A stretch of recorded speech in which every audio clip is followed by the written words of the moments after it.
Now let's talk about somebody else who got paid a lot of cho.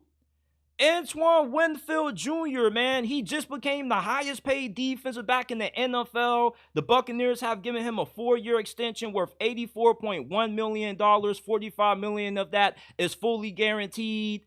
And there are a lot of people, surprisingly, that are saying this is a massive overpay. And I got to ask you guys, like, how many of y'all truly watch Antoine Winfield? And don't lie, just be honest, because if you did, you would understand why he's worth every penny that the Buccaneers are giving him. He was second in the team last year in tackles.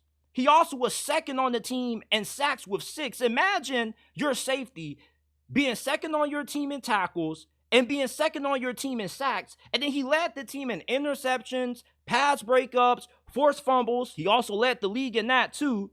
And he also received a few defensive player of the year votes as well. And he was an all-pro, and he should have been an all-pro in 2022.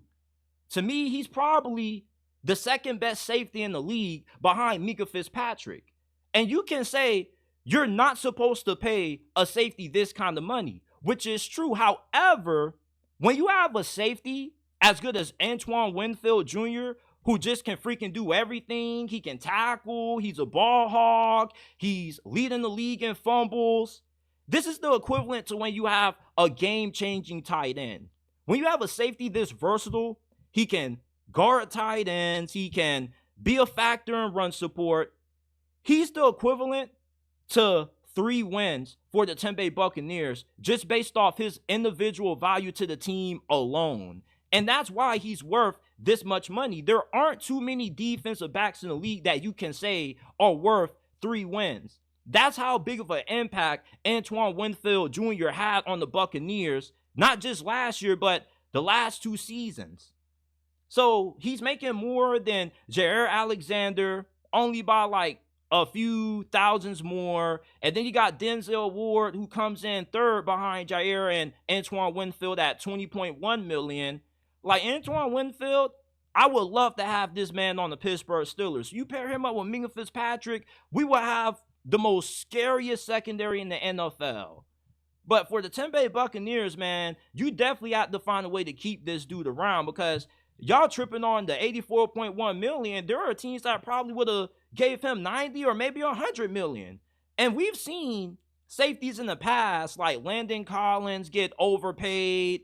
I remember he got a big contract a few years ago by Washington, and he never lived up to it. Antoine Winfield, he's different. You know, he's one of those safeties that he just can do everything for your defense. He's just a complete game changer.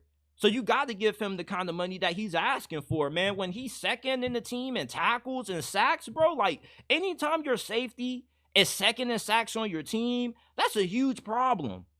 Like Tampa Bay's leading pass rusher was a rookie named Yaya Diaby, if I'm not mistaken. So, I mean, I think this shows more about how much Antoine Winfield means to that defense than it does, you know, him getting overpaid. Like, you can't call this an overpay if you've watched Tampa Bay the last 2 years, because you would know just how much he means to that defense. You take him off last year's Buccaneers team, maybe they don't even make it to the playoffs or win the division. He's that impactful. And I know it's hard to think of a safety meaning that much to their team, but think about Minkah Fitzpatrick. You know, he's also one of the highest paid at his position. And when he's not on the field, the Steelers' defense is tremendously worse as compared to him being on it. I know safety is a position that many people feel that you don't have to overpay. You can find a decent safety and only give him like $5-6 million a year, and that's understandable. But when you find superstars like Antoine Winfield Jr., you have to pay him. The name of the game is keeping your best players around. Do you know how many teams, you know, actually hit on at least 3 or more draft picks in the draft? Not too many. Most teams are lucky enough to walk away with 2 starters from any draft class. If you can walk away from a draft class with 3-4 high-level guys, you would be stupid to allow them to walk away. The name of the game is retaining your top talent. Now, it'll be a difference if you have to make the decision between keeping Antoine Winfield Jr. and maybe Baker Mayfield or a quarterback. But that isn't the case. You got Baker Mayfield locked up long term. You got Antoine Winfield Jr. now locked up long term. And this has been Tampa Bay's best player on defense for the past 2 seasons. So, I mean, when this dude has over 100 plus tackles, he has 6 sacks, which is second on your team. He's leading the league in forced fumbles. How can you not pay him? He's filling up the stat sheet. What does Charles Barkley and those boys call people who fill up the stat sheet stuffers? That's exactly what Antoine Winfield Jr. is.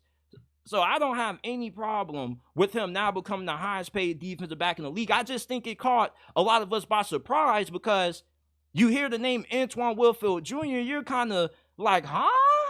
Like, this dude's actually that good? But if you look at his numbers and you watch a little bit of his highlights, you definitely understand why. Like, even I was a little bit shocked because I knew he was a good player, but I didn't know he was this freaking good where he was just doing everything for Tampa Bay. It was like, damn, like, I wonder how bad Tampa Bay would be if they were just to let him walk away. Certain players like this, you just don't let walk away. Like, when they ask for a huge amount of money, you pay them everything that they want. So I don't have any problem with the Antoine Winfield extension. I don't view it as an overpay. The dude definitely is worth the money. And if you watch Tampa Bay the last couple of years, you would definitely understand why. I mean, he's leading the team in interceptions, pass breakups, forced fumbles, second in tackles, second in sacks. He deserves every single amount that he's about to get. Congratulations to him.